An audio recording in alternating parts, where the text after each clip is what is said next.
नमस्कार बच्चों, आइए बच्चों आज हम इस वीडियो के माध्यम से एड ग्रेड अभ्यास पुस्तिका कक्षा 5 विषय गणित इसके अंतर्गत हम देखेंगे पाठ 10 10वां और 100वां भाग।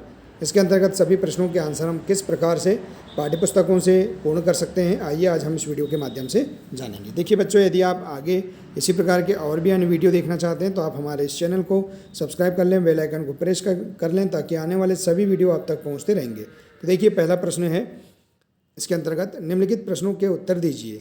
देखिए इस प्रश्न की समझ के लिए आप गणित का जादू कक्षा 5 के पृष्ठ क्रमांक 134, 135 और 142 को देख सकते हैं और इसका आंसर आप बता सकते हैं। तो ऐसे ही सभी प्रश्नों के लिए निर्देश दिए गए हैं, आप पाठ्य पुस्तकों से ही इन प्रश्नों के आंसर भरेंगे। तो देखिए इस प्रकार से 1 मीटर में कितने सेंटीमीटर होते हैं। तो देखिए बच्चों, 1 मीटर में कितने सेंटीमीटर होते हैं, 100 सेंटीमीटर होते हैं। इसके बाद अगला प्रश्न, 1 सेंटीमीटर में कितने मिलीमीटर होते हैं। तो 1 सेंटीमीटर में 10 मिलीमीटर होते हैं, ठीक है। और इसके बाद अगला प्रश्न देखिए, निम्नलिखित को सेंटीमीटर में बदलिए। देखिए इस प्रश्न की समझ के लिए आप कक्षा 5 के पृष्ठ क्रमांक 142 में देख सकते हैं। 1 मीटर 75 सेंटीमीटर को आप सेंटीमीटर में बदलेंगे। तो देखिए 1 मीटर में 100 सेंटीमीटर और यहाँ 75 सेंटीमीटर है तो 175 सेंटीमीटर हो जाएगा, ठीक है। इसी प्रकार से देखिए 3 मीटर बराबर कितना है, 300 सेंटीमीटर और 55 सेंटीमीटर दिया है, इसको जोड़ेंगे तो 355 सेंटीमीटर हो जाएगा। 4 मीटर 5 सेंटीमीटर को हम सेंटीमीटर में बदलेंगे तो 405 सेंटीमीटर हो जाएगा, ठीक है। तो इस प्रकार से आप इस प्रश्न का आंसर बता सकते हैं। इसके बाद देखिए अगला प्रश्न है, प्रश्न तीसरा है, निम्नलिखित प्रश्नों के उत्तर दीजिए। देखिए दिया है आ नंबर का, 1 सेंटीमीटर 1 मीटर का कौन सा भाग है। तो देखिए 1 सेंटीमीटर 1 मीटर का 1/100वां भाग है।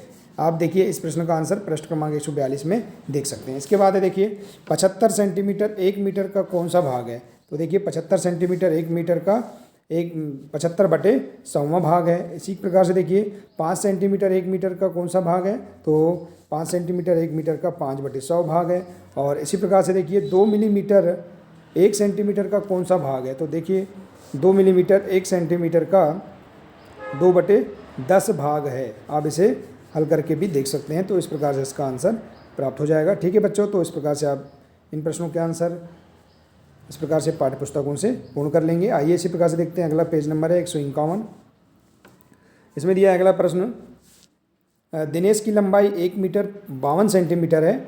2 मीटर की लंबाई तक बढ़ने के लिए दिनेश को कितना और बढ़ना होगा।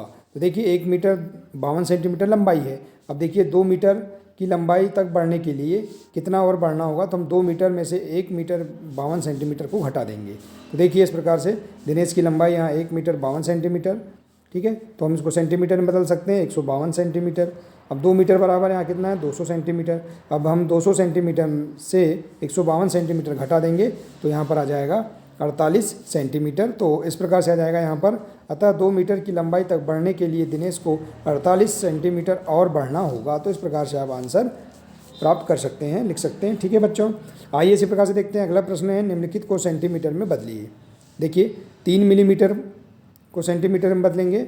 देखिए इसे बदलने के लिए आप पृष्ठ क्रमांक 134, 35 और 36 में देख सकते हैं। तो दिया है देखिए 3 मिलीमीटर बराबर 0.3 सेंटीमीटर, 25 मिलीमीटर बराबर 2.5 सेंटीमीटर और 105 मिलीमीटर बराबर 10.5 सेंटीमीटर। तो इस प्रकार से इसका आंसर प्राप्त हो जाएगा। इसके बाद देखिए अगला प्रश्न है, दिए गए चित्र में स्केल की सहायता से मोमबत्ती 1 और मोमबत्ती 3 की लंबाई नापकर उनमें अंतर ज्ञात कीजिए। देखिए मोमबत्ती 1 और मोमबत्ती 3 की लंबाई हम मापेंगे। तो मोमबत्ती 1 की लंबाई ये दिया है, देखिए यहाँ 2 है और ये मोमबत्ती 3 है। तो मोमबत्ती 3 की लंबाई बराबर है 4.5 सेंटीमीटर, स्केल से माप लेंगे। और मोमबत्ती 1 की लंबाई है 2.5 सेंटीमीटर। अब इनके बीच अंतर निकाल लेंगे तो अंतर क्या आएगा, 4.5 में से हम 2.5 सेंटीमीटर को घटा देंगे तो 2 सेंटीमीटर हमारे पास आंसर प्राप्त हो जाएगा, ठीक है बच्चों। आइए इसी प्रकार से देखते हैं, अगला पेज नंबर है 152। इसमें दिया है देखिए प्रश्न 6वां है, पैसों को रुपये में बदलिए। देखिए इसके लिए आप पृष्ठ क्रमांक 140 देख सकते हैं। 1 रुपये में 100 पैसे होते हैं, ठीक है, या 100 पैसे बराबर 1 रुपया। तो देखिए 99 पैसे बराबर क्या होगा, 0.99 रुपये, ठीक है। और 75 पैसे बराबर कितने रुपये, 0.75 रुपये। देखिए बच्चों, हमें यहाँ पर 99 या 75 नहीं पढ़ना है, दशमलव के बाद की संख्या को हम एक एक अंक से पढ़ते हैं। तो देखिए इसी प्रकार से 2 रुपये 50 पैसे बराबर 2.50 रुपये। तो इस प्रकार से हम पैसों को रुपये में बदल सकते हैं। ठीक है, इसी प्रकार से देखिए अगला प्रश्न है प्रश्न 7वां। अरुण एक साबुन खरीदना चाहता है जिसकी कीमत है 17.25 रुपये 17 रुपये 25 पैसे। यदि अरुण के पास एक 10 रुपये का सिक्का, एक 5 रुपये का सिक्का तथा 3 1 रुपये के सिक्के हैं, उसे कितने पैसे वापस मिलेंगे? इन पैसों को रुपये में लिखिए। देखिए इस प्रश्न को समझेंगे हम। साबुन की कीमत कितनी है? 17 रुपये 25 पैसे। ठीक है, अरुण के पास कुल रुपये कितने हैं? 10 रुपये, एक 10 रुपये का सिक्का, 5 रुपये का एक सिक्का, 5 रुपये धन, 1 रुपये और 1 रुपये और 1 रुपये के 3 सिक्के हैं। तो बराबर कितने हो जाएंगे? 18 रुपये। ठीक है, अब देखिए अरुण को वापस मिले पैसे 18 रुपये में से हम 17 रुपये 25 पैसे को घटा देंगे तो हमारे पास बचेगा 0.75 अर्थात 0.75 रुपये वापस होंगे। ठीक है, तो इस प्रकार से आप इस प्रश्न का आंसर बता सकते हैं। ठीक है, इसी प्रकार से देखिए अगला प्रश्न है 8वां नंबर का प्रश्न है 15 जनवरी 2021 को कुछ शहरों के प्राप्त 5 बजे तापमान रिकॉर्ड किए गए।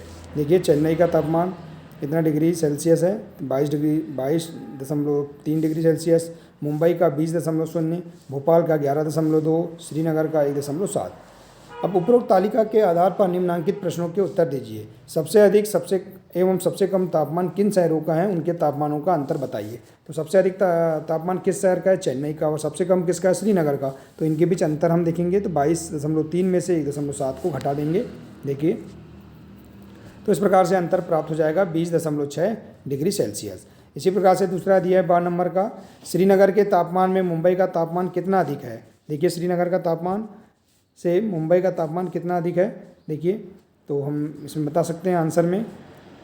श्रीनगर का तापमान 1.7 डिग्री सेल्सियस, मुंबई का तापमान 20.0 डिग्री सेल्सियस। तो इनके बीच अंतर निकालेंगे तो क्या आ जाएगा? देखिए 18.3 डिग्री सेल्सियस अधिक है। तो इस प्रकार से हम बता सकते हैं कि श्रीनगर के तापमान से मुंबई का तापमान 18.3 डिग्री सेल्सियस अधिक है। तो इस प्रकार से आप इसे हल कर सकते हैं। इसके बाद है अगला प्रश्न, निम्नांकित चित्र में हर खाना चित्र का 1/100वां भाग है। चित्र के आधार पर निम्नांकित प्रश्नों के उत्तर दीजिए। देखिए हर खाना 1/100वां भाग है। तो देखिए इस प्रकार से छायांकित भाग पूरे चित्र का कौन सा भाग है? जो इस प्रकार से जो छायांकित भाग है देखिए यहाँ पर चित्र में दिया है। तो देखिए इस प्रकार से छायांकित भाग पूरे चित्र का 12/100 भाग है। देखिए हम इसे गिन लेंगे, कितनी संख्या इसकी 12 है, तो 100 में से 12 है तो हम 12/100 लिख देंगे। अब इस प्रकार के छायांकित भाग पूरे चित्र का कौन सा भाग है? देखिए इस प्रकार से इनकी संख्या गिन लेंगे तो कितनी संख्या इनकी 15 है। तो इस प्रकार का छायांकित भाग 15/100 हो जाएगा। इसके बाद देखिए ये इस प्रकार से छायांकित भाग पूरे चित्र का कौन सा भाग है? देखिए तो इसकी संख्या 23 है। यहाँ आप गिन लोगे इस प्रकार के वर्गों को, डिब्बों को, तो उनकी संख्या 23 है तो 23/100 आ जाएगा। और अब देखिए अगला है 27/100। इस प्रकार का भाग पूरे क्षेत्र का कौन सा भाग है? तो देखिए 27/100 इस प्रकार का भाग पूरे क्षेत्र का, देखिए इस प्रकार से जो आड़ी लाइन वाली जो भाग है ये है, तो इसे हम बता सकते हैं चित्र के माध्यम से, तथा 0.27 भाग है। इसके बाद है यह भाग खालिस्तान, यानी यह भाग इस प्रकार से छायांकित है। देखिए हम खालिस्तान भाग किस प्रकार से छायांकित है तो इसे भी आप छायांकित कर सकते हैं। तो इस प्रकार से आप यहाँ पर इस प्रश्न का आंसर आसानी से दे सकते हैं। ठीक है बच्चों, बहुत ही सरल प्रश्न है। आइए इसी प्रकार से देखते हैं। अगला पेज नंबर है पेज नंबर 154। इसमें दिया है प्रश्न, निम्नांकित सारणी को पूरा कीजिए। देखिए 1/4 रुपया, देखिए 25 पैसे, तो इसको रुपये में बदले तो 0.25 रुपया। 1/20, देखिए यहाँ भिन्न को रुपये को पैसे में बदला गया है। देखिए तो इसका क्या जाएगा?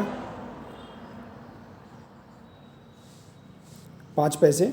ठीक है, 1/20 अर्थात 5 पैसे, तो 0.05 रुपया। 3/10 रुपया अर्थात 30 पैसे, तो 0.30 रुपया। और 75/100 रुपया बराबर 75 पैसे, तो इसे हम इस प्रकार से लिख सकते हैं रुपया में 0.75 रुपया।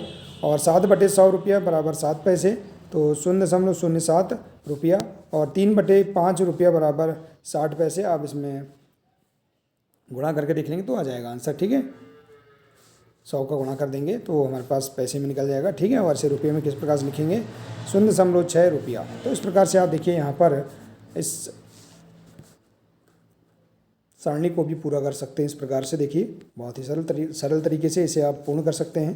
तो देखिए बच्चों, इस प्रकार से हम यहाँ पर इस पाठ के अंतर्गत दिए गए सभी प्रश्नों के आंसर पाठ्य पुस्तकों से खोजकर हम इस प्रकार से यहाँ लिख सकते हैं। तो बच्चों, आशा है कि आपको इसके अंतर्गत सभी प्रश्नों के आंसर समझ में आ गए होंगे।